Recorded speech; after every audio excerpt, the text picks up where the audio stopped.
জোটের প্রার্থী হয়েও নিজ দলের প্রতীকে ভোটে লড়তে হবে এমন আরপিও সংশোধনের সাথে বিএনপি একমত নয় বলে মন্তব্য করেছেন বিএনপির স্থায়ী কমিটির সদস্য সালাউদ্দিন আহমদ। এতে ছোট দলগুলো জোটবদ্ধ হতে নিরুৎসাহিত হবে বলেও জানান তিনি। শুক্রবার বিকেলে সমসাময়িক বিষয় নিয়ে গুলশানে নিজ বাসভবনে এসব কথা বলেন তিনি। এ সময় সুষ্ঠু নির্বাচনের স্বার্থে গণপ্রতিনিধিত্ব আইনের উপধারা পুনর্বিবেচনার আহ্বান জানান বিএনপির শীর্ষ এই নেতা। আরও জানান, চলতি মাসে কমপক্ষে 200 আসনে দল থেকে সবুজ সংকেত দেওয়া হবে।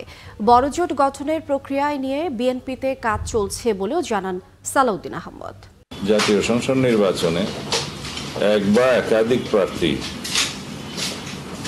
কোনো প্রার্থীর ক্ষেত্রে প্রতীকের ক্ষেত্রে একাধিক দলের যারা নির্বাচন করবেন তারা নির্ধারিত দলের প্রতীক নিয়ে নির্বাচন করতে পারবেন, অথবা জোটভুক্ত প্রতীকসমূহের মধ্যে সম্মত যে কোনো একটি প্রতীকে নির্বাচন করতে পারবে।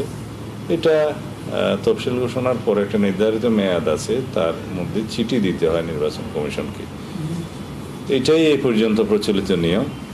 সেই ক্ষেত্রে যারা রাজনৈতিক দল হিসাবে আকারে ছোট তারা জোটভুক্ত হয়ে নির্বাচন করতে চায় যাতে কিছু সিট তারা জিততে পারে, তো সেই বিধানটা সবাই সমর্থন করেছে। এটা পরিবর্তনের জন্য আমাদের কোনো সম্মতি ছিল না।